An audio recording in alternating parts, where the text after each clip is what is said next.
Hello, I'm John from the Haunt Informer. And I'm Glenn from Fall Ritual. And this is episode 31 of Fall Informer. And today we have a special guest, May from Bloodshed Farms. Hello, welcome. Yes. How are you doing today? I'm doing just fine. Thanks for having me, guys. Yes, thank you. Thanks for joining us. Yes. And it's episode 31, everybody. Nice and spooky. I'm very privileged to have that honor. All right, start out, Glenn. All right. So what got you into haunts and haunted attractions, and what got you into them? It was kind of an accident. My dad was working in Mount Holly, and he heard that the local the haunted prison was looking for volunteers, and he's like, "Hey, I think this is something you might be interested in." So he let me know about it, and I found their MySpace page because this was in 2007. So I sent this like really well worded like application letter to Jim Reed, like giving all of my qualifications that I didn't really have qualifications yet, but I was like, I'm so excited for this. And then he sent back a message like, "K, meet at prison 7 p.m. And I was like, does that mean I got the spot? So it was 2007 at the haunted prison in Mount Holly is where I first started and haven't stopped since. So you had no prior experience like going through haunts or any haunt? Have you been to haunts before that? Like I had been to like Eastern State, and I've done like a Fright Fest at Six Flags. But no, I was still really, really new to it. I always loved horror movies. I loved everything like scary and creepy. And I loved going to Six Flags and like screaming on the roller coasters and like scaring the other people on the ride with me. But no, never even thought about working at a haunt. I didn't know that was a thing. Okay. Interesting. So you've been at Bloodshed since 2007, you said? Well, since with the prison since 2007. My last year at the prison was 2013, and they switched over to Bloodshed. I did miss the first 2 years at Bloodshed, but I've been with them at the Bloodshed location since 2017, I believe it was. Okay. Long time. Yeah. Yes. 15 years now. Wow. Awesome. And you even have a Bloodshed Farms t-shirt on today. Of course, this is our Fright Club shirt. Nice. That's awesome. I've never seen that shirt. It's exclusive to the haunters. Mm-hmm. Nice. I have to talk to Jim about that. we could probably swing one your way. All right. I like the work shirts you guys have. I think that was a prison one. Yeah. It actually looked like a button-up work shirt and had, I think it has your names on it and stuff like that. I know Grin has one. Only certain people got those. I didn't get one of those. Okay. Yeah, those look awesome. But yeah, that's a cool shirt. All right. So I'm ready to bring up some fun memories for you. So I'm going to ask you, what have been some of your favorite scares you've gotten from both the prison and at Bloodshed Farms? You don't have to narrow down to just one. You can talk about multiple. That's like, how do I just pick one? I think one of the coolest things I did at the prison is, it was actually my last year there, 2013. We made like a freak show. So okay. I was in this hallway that had draped like white and black fabric and ropes hanging down to make it look like you were entering into like a circus tent. Okay. So I was playing kind of the ringleader of this freak show. And I accidentally invented an illusion swing. So I was messing around with the ropes, and I was swinging on the ropes, and I never know what I'm going to be doing until like the first group comes through. So you always just make it up as you go. Okay. So I ended up finding out I could loop the ropes underneath me and make a swing. So I could hold myself up, and as they're walking into the room, I'm like actually swinging like towards their face, and I'd drop the ropes and I would just drop down, and the ropes would fall away into the shadows and disappear. So everyone would be like, "Where did the swing go?" And I remember our manager, Clark, he was watching it on the video one night, and he actually ran into the room too. He's like, how did you do that? Where did it go? And I was like, it's right here. And I showed him. And I think some of the best haunt moments are the ones you don't really plan for, and the kinds of ones you fall into it, messing around with all the props that you have to play with. Wonderful. So that was fun because guests didn't expect that. Cool. And then for Bloodshed, probably the coolest thing I've done there is when they did the camper escape room. Are you guys familiar with that attraction there? I heard about it, yes. So it ran for the 2016 season, and it was in a mobile camper, so we could take it to different events as well. So we actually brought it to like the a tattoo convention and Bizarre AC. So it was a 15-minute escape room in this like rundown camper that was supposedly belonging to like some homicidal maniac out in the woods. So it's for groups of 6, and they'd come through, and it was a fully immersive, like terrifying experience. And what people didn't know is that I was actually hiding in the camper with them. So I was in the 3rd room all the way in the back. So by the time they got to me, they'd already been in there for 5 minutes trying to figure out this escape room. And I have video cameras so I can watch them. So as soon as they get to my room, it's my job to like try and keep them on pace to solve the escape room. So I'd give them clues, but I'm also scaring the living hell out of them the entire time as well. Because when they first find me, I'm behind this trapdoor thing, and they would like open that door and fly back screaming. I mean, all the way to the front of the camper, because no one expected there to be an actual actor in there to scream in their face when they opened that door. To this day, absolutely the best scares, because it was so unexpected. That was just so much fun to play in there. Yes, that's wonderful. Oh man, was there any particular character you made for it? Did you have a name for it or anything? Or if it That one, I was playing just general victim, and depending on the group, I would change up like a little bit of the character each time. So sometimes, was I the victim? Was I the killer?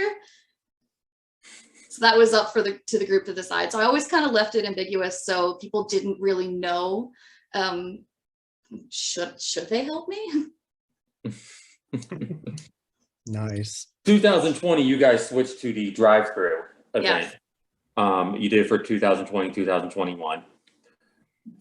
How was that adjusting to it? Because I know, I've talked to Grin, I've talked to other.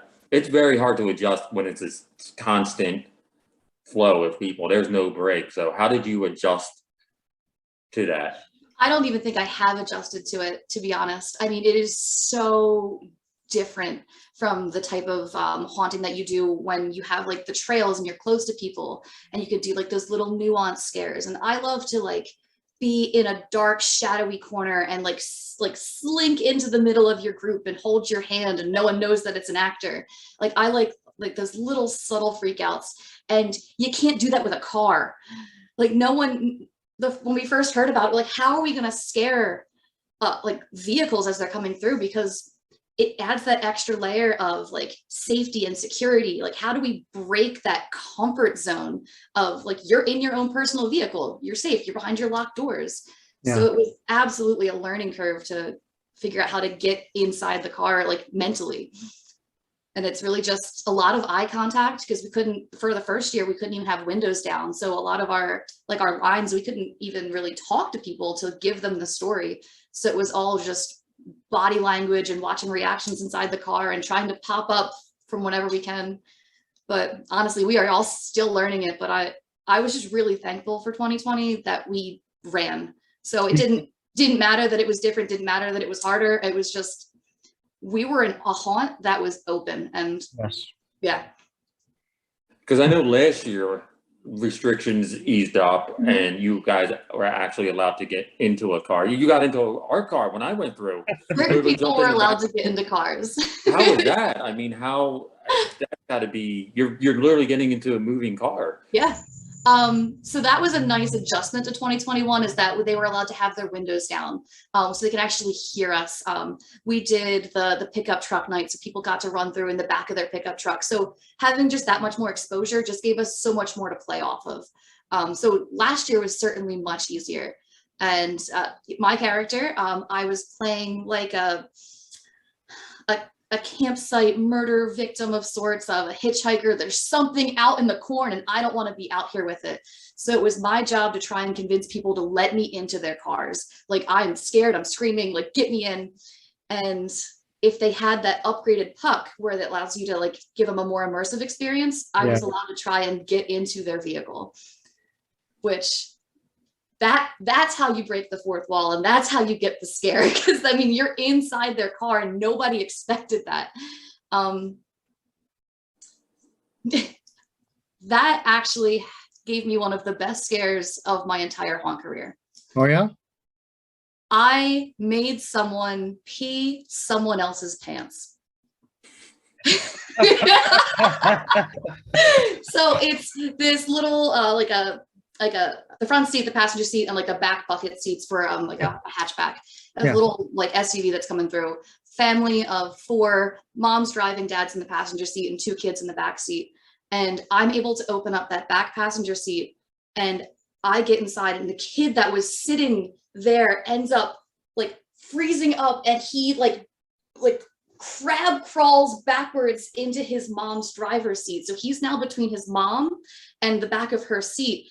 And he's so scared, and he's screaming, and he's like, I'm gonna pee. And everybody's like, no, don't do it. And he's like, I'm peeing. And his mom's like, oh my God, you're peeing. And the whole seat just filled up with pee. So he actually soaked his mom's pants, and they made him sit in the back of the car for the rest of the ride. And I had to just slowly remove myself from the vehicle, because that's the closest I've ever come to breaking character from laughter. Because the whole car is just screaming and cursing, and the kids crying, and I was like, I just made someone pee someone else's pants. Like, so that's a crowning moment to me as a haunter. That's crazy. So I just got out of the car, and I just went into the cornfield, and I just laid down, and I just laughed hysterically until the next car came through, because I just it's like, that's that car's done. They got their scare. I'm gonna take a second for the next one now. All right. Now, I saw that years ago you actually were working with the Hell's Gate Asylum there, and that you had a character. And the picture we actually have on the thumbnail is you being creepy in front of the asylum facade. And I'm curious, would you be like a lurker outside, like getting people prepped, or would you like go in and then go out? Like what was your like Everything. everything? So that year I was actually the manager of the asylum. Oh, So okay. mostly I didn't have a designated spot in the attraction. I was a rover. So I'd be checking in on all the actors and our ticket takers, make sure everything's okay, making sure the pacing's going fine. So, but I stayed in character for all of that. So I was like the head nurse of that asylum. So I was checking in on all of my, my employees essentially.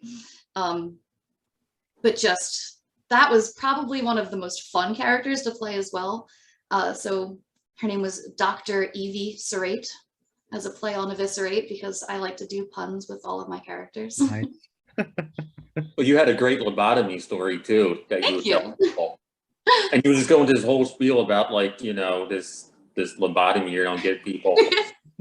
So I actually did memorize the actual process for transorbital lobotomies. And one night I just grabbed a rusty old screwdriver from our maintenance shed, and I used that as my lobotomizing ice pick. And I would go through the line as people are waiting, and I would just pick out a victim, and I would make eye contact with them from across the way, and I would just beeline towards them, ignoring everyone else around me, like diving underneath of like the ropes and the barriers until I get right into their face. And I literally would put the screwdriver right against like the bridge of their nose, right inside their eye socket, and I would just tap it there. And I would explain to all of their friends like the lobotomy process as I like tap into their skull, and like how deep the screwdriver is going to go, and I'm making all the sound effects. And I mean, it's terrifying. There's this crazy person in your face with an actual rusty metal screwdriver. So people were, that was fear. It was fun. Definitely genuine fear. Yeah. Wow. Now, how many characters do you think you played over your vast? I have played a different character every single year, and sometimes multiple characters per season. So I always kind of like to just fill in wherever they need somebody. Okay. So I mean, at least a solid 15 characters, because it's been 15 years. So nice. So you're you're not just like one character. You're like, I Nope. only want to be that. You can just be anything. Okay, Every year something different. nice. So you've been like a clown, you've been a victim, a killer, everything. Yep. Okay, nice. Is there a character like you want to play? Like, do you have like some in mind, like down the road, like, I haven't done this type of character? Is that No, like, do you have a character in mind for this year? we are still in the works of discussing this year. I was actually just talking to Jim yesterday about it. I know we do have a new scene that's coming. It's gonna be like a haunted fisherman's wharf. So I always love like nautical themed things. Like I love like piracy and so maybe in that scene this year, maybe not, who knows, but that's something fun. But no, I never really know what I'm gonna play until like maybe a month or two before the season starts, when I gotta start putting a costume together. Nice. So do you normally have makeup for your character, or do you like working with masks? Because I know some people are like back and forth with that. I wore a mask one night, and it was because I had like I was coming right from school, so I was going to be there late. I didn't have time for makeup, and I'd also already lost my voice. So one night I wore a mask. I hated it. I do my own makeup every other night. Okay. How long does that process normally take for you? Because I've heard some people said it takes like 2 hours to do their makeup, so that's insane. Depending on which kind of character I'm playing, I usually try and do actually pretty simplistic makeups, like just whatever the base amount that I need to portray the character that I'm trying to do. So like last year, I could do my makeup in 10-15 minutes. And then the bloodening, what I call it, because all of my characters end up having some manner of blood. That's a whole nightly ritual. That's at least a solid 5 minutes of just applying blood. Nice. I saw in documentaries years ago was one haunt where they get all the makeup done and they literally had an area where it's kind of like the kill room from Dexter, where they had a fence, metal fence, and then they had the tarp on it, and they would literally just squirt somebody with a squirt bottle of blood on their face and let it just go down. Yep. So, We used to do that in the prison, like the old historic prison, until we got blood on the walls, and then we weren't allowed to have blood inside the building anymore. But like last year at the haunt, we would form like a little circle, and we called it the bloodening, and we would just take handfuls of blood and throw it at each other. I typically have like a water bottle that I've mixed with blood and chocolate sauce. That's my little secret, because most of the fake blood will dry with a little bit of that pink tint to it, but if you mix it with chocolate sauce, it dries a little bit darker, a little more natural looking, and it tastes better when you get it in your mouth. So, because I usually will pour it over my head, and it just drips down my face, and it becomes a whole mess of a thing. nice. It's kind of psycho-esque. Yeah, absolutely. Yeah. However, the blood would naturally like form. So if like I have a head injury, I'm going to pour it there, so it's going to drip down as if that was coming from the actual head injury. Yes. Nice. Speaking of blood, back when you guys used to be able to do the actual bloodshed, like the little shed and everything, have you ever gotten in there? Have you ever did it? Yes. I think I've been in the bloodshed twice. I think one night it was like a slower night, and they wanted, like, I went in there as as an actor to kind of drum up attention towards it. But I think the best experience I ever had in the bloodshed was actually at the Bizarre AC horror convention, where we actually had the whole bloodshed set up in the convention center. And Carnage, I'm sure you know him, Yes. Yeah, giant clown. Yes. I actually had a booth at the convention for my paranormal team. So I wasn't there with the haunt, I was there with my paranormal team. Carnage came up to the table, picked me up, threw me over his shoulder, dragged me across the convention hall, kicking and screaming, and then threw me inside of the bloodshed. So now it's gathered a crowd because like I'm screaming. So then he threw me in there, and I got to like drum up the whole experience. And I think what's more fun than being in the bloodshed is for all the people outside of it that can't see what's going on, and they just hear the screams. And then for the people that are in your group that get to watch the video outside, because it's all like live streamed, I think they have more fun watching their friends get tortured than the actual person inside the experience. Oh man. Cause Yeah, I'm sure it's a lot more fun watching it than actually being in Oh it. yeah, You know, it's not safer fun that being in way. it. It's not happening to you. Right. But no, when I was in it and when my girlfriend was watching it, her reaction was causing so much, like people in line for the trail were like, what are you watching here? You're like, what is this? What's going on? You know, because Yeah. it's a man, it's something. Because you see it, like, especially we had it at Bloodshed just across the midway, and you get like that low-lying fog, and it's very like dimly lit over in that one side it was in. So it was just like this eerie red light over there. You're like, what is that? So like, yeah, no one really knew what to expect until they did it. So Well, the actress, whoever's walking out in front of it too, was awesome. she never breaks No. character ever. I have never seen it happen. I've known her since the prison. And she has this amazing ability to do this dead-eyed stare, and she's got this whole body limpness that One thing, just go walking back and forth, just Oh. limping, staring at you, limping, won't say anything because, Nope. like, you know, you try and talk to her inside, and she's strapping you in. She will not break anything, you know. Like I was trying to joke with her, and she was just like, nothing. I was wow. like, wow. Yeah, she's fantastic. She's prison OG. Nice. Now, unfortunately, I've never been to Bloodshed Farms. I heard a lot of positive things from Glenn over the years. Back when he did like a 40-minute review, if I watched the whole thing, and I've heard lots of great things about it, and I'd love to see it this year to see what everybody has to offer. So we are doing the drive-through again this year. Okay. Tickets, I believe, are already on sale now. So if you want to grab them, Okay. should be bloodshedfarms.com. Okay. Okay. Because recently I saw sometimes companies like share marketing for people if they do it. And I recently saw Rogues Hall Productions was like, look, we just did this new thing for Bloodshed. I said drive-through on it. It's like, oh, okay, they're going to do the drive-through again. Yeah. All right. It's so much of an undertaking to build it. We had to actually move. I say our build team, it's fantastic. I'll get in there like maybe once or twice during the summer to help build, but it's just like, I'm useless with power tools. So you don't want me building your haunt. I'll try and help. I'll do whatever I can. I'll pitch creative ideas, but with the actual building, it's just, I wish I was better at it. But they had to take down absolutely every structure that we had because the landlords changed like property lines or something. So everything got demolished. So all we have right now really still standing is our drive-through course. Okay. So you'd have to build everything brand new then if you Yeah. did.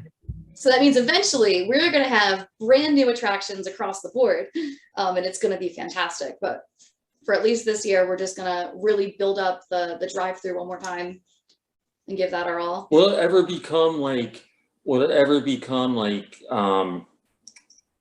say like just make it into like a trail where people can walk, where you don't have to drive through it? I know they've been discussing so many different things about what they want to do. It's really, the township, I think, still is pretty strict with the COVID guidelines. So they're working with what they're given. But knowing our management team, they're always going to try and come up with the most creative option, the most unique option that no one else in the area is doing, and whatever they can do to give the best show to our guests. I know that's what their focus is. Nice. That's cool that you just alluded to like at least one new scene. Yeah. So I'm sure there's gonna be others. Yeah, I think there's some kind of like ritual summoning scene of some type. But I actually I'm already on haven't board been for out there that. yet. Yeah, that sounds interesting. Yeah. You are gonna just have to come through and see what we do. Yeah. Okay. I'm in. I think it's funny. I see on social media posts, they say, hey, Bloodshedders, they like have a name for everybody. Oh yeah. Everybody's got a cool name. So. Oh man. So I know that last year you got to do it again, you got to improve and everything. I'm curious, what do you think of the Christmas version of it? What do you think of the polar opposite of like the Christmas with horror? The Christmas version is so much fun because I mean, Uh-huh. I love Halloween, which means like Christmas is just, it's fine, it's fun. But if I can incorporate like something scary and fun into like that joyful holiday season, it's fantastic. So yeah, we've done it what 3 years now or so, and it's just a blast. It doesn't even feel like work at all. It is just having a good time in the middle of December. One of the biggest things we face, even though we're acting in October, Mhm. it's really hot when we're running around. So like it gets exhausting. At least in the winter time, it's a little cooler, so we can. Yeah. It's not as bad. It's a little more comfortable actually to act in. Okay. So what kind of characters do you play there? Is like, did you do any like frostbitten characters or anything fun like that? I did the first year we did it. I did a clown. Okay. And I did try and incorporate like a instead of doing like the red nose, I tried to make my makeup look like it was like a frostbitten off nose. Okay. Okay. And then the second year was we did it for the drive-through one year, and I Okay. did like a crazed elf of sorts, so like Santa's helper. Okay. Okay. Yep. Nice. What are your top 3 haunts that you would like to check out? Like just anywhere throughout the country, what are like your top 3? I have never been to Universal's Halloween Horror Nights, so that is like top of my bucket list. I need to get there eventually. Reapers is my absolute favorite haunt that I've ever been to. It's just like the quality of the stuff that they're putting in out there is amazing. Yes, definitely. And then one of my personal favorite haunt, I think, is Penhurst. Okay. For just the ambience. I love the just the old historic asylum. I love that that's an actual asylum. So you're not in like a set, you're in the actual presumably haunted building. So like if I could ever just act maybe one night at Penhurst, just a guest act, just jump in. That's kind of a goal for me too. I bet they would. They're nice people. I talked to some of the management at the Transworld Haunt Show this year, Jim, and he was very nice. So Yeah, I love that. Like our haunt will host different actors every once in a while too, and it's just fun to just like swap stories and meet new people, and it's just a good time. I love the meme where it said, "Do actors laugh after you leave?" And it's like, yes, we do.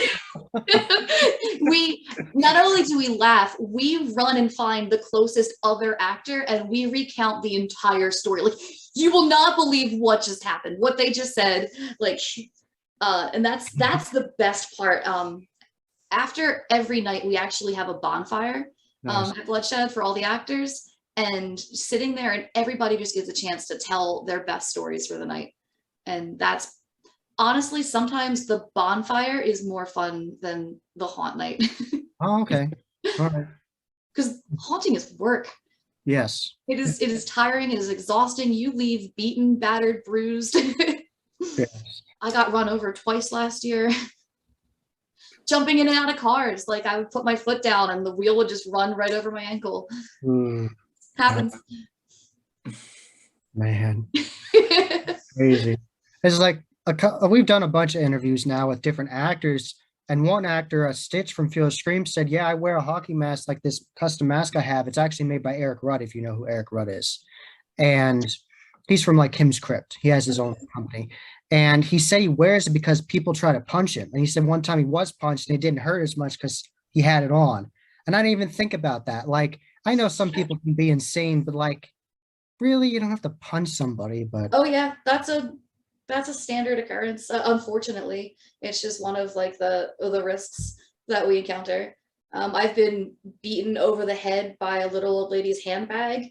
I mean, oh, repeatedly terrible. beaten. Oh, it's terrible. There was one year I was playing a butcher shop victim, so I was inside of like a meat fridge. Yeah. And I would swing the meat fridge door open, Yeah. and some guy grabbed it and started slamming it back on me, but my knees were like right over the edge, so he was just slamming it onto my kneecaps. Some guy at the asylum in our blackout room, like we were pinned against the wall at one point. Like it was, you just call security and you do what you can to keep an eye on them and escort them out until they get dragged off the premises. Yeah, talking about the Penhurst people, I talked to Jim from Penhurst to Transworld, and he said, I asked him, how do you deal with people like that? And he said, they paid to be there and have a show. So we still put on a show for them, but then they radio everybody and Yeah. someone goes through from the staff beforehand and tells them like someone bad's coming, like Yep. be careful with them. Don't touch them because Penners touches you sometimes.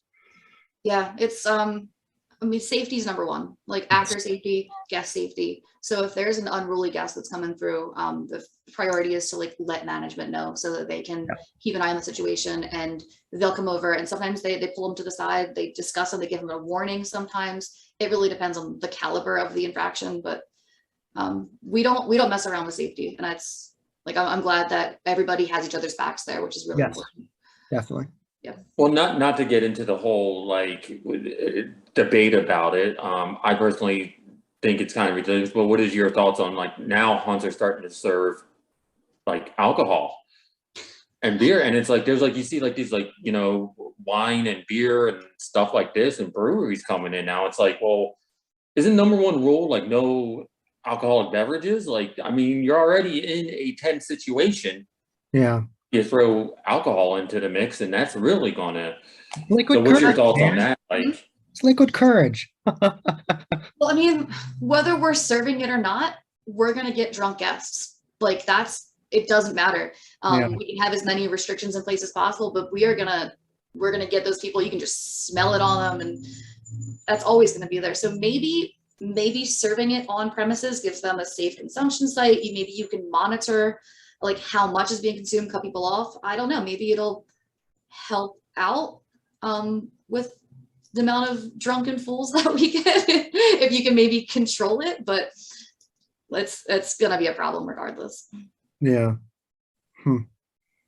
yeah, it's like now it's just these things that are happening with like, let's serve alcohol, but let's have axe throwing. It's like, yeah, this is really a great combination, Well, most axe throwing venues are all BYOB anyway. Like outside of the haunt, like that's true. I've been in an axe throwing league, so like Oh, nice. Yeah, just we'll bring mimosas sometimes. It was on a Sunday morning, so just drink mimosas and throw axes. That's totally safe. Oh man. But I've never seen any issues come from it. So All right. Yeah, I mean, hey, I mean, I guess as long as, like you said, as long as I guess you can monitor it better than, as opposed to like, all right, we're just gonna drink in the car and come drunk, as opposed to, yeah, right, you can monitor it better, I I guess you could give everybody like a wristband to say like 21 over or something, so then you like know. yeah, And just mark every time they get get something. Yeah, I don't know, but it just seemed weird. It just seemed kind of like, because for as long as I've been going to haunts, it's like number one rule, no alcoholic beverages. Now it's all of a sudden like, let's just serve it to people now. Yeah, I mean, if that's what they want, I mean, we're there for the guests, and if that's what's gonna, bring people in and make them have a good time, whatever it is, like we're catering to an audience. Yes.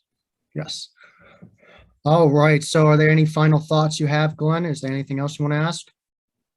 No, I'm looking forward to this season at Bloodshed. I was always wondering if you guys were going to open up again fully or do the DriveThru, but I'm excited to see what the DriveThru has to offer this year. I'm excited to get back to it as well. Like I start counting down to haunt season on November 1st. So awesome. No. And what do you guys do? Are you guys hiring, or you guys? Always looking for more people. So if you know anybody, send them our way. The Facebook page, I think, has all of the information, and the website has the application link as well. So nice. So never have enough bodies. So where can everybody reach you on social media if they want to? Do you have like a character account on Instagram? Do you have anything? No, I don't. I don't really have anything for my characters. I did once. So if you dig far enough, you'll probably find some like old teenage angsty stuff that probably shouldn't resurface. But no, it's just I'm just me online. That's all. So no extra pages right at the moment. All right. So do you know all the Bloodshed, like the different platforms are on? Could you like promote that? Yeah. So Bloodshed's available on Facebook. We have the website, it's bloodshedfarms.com.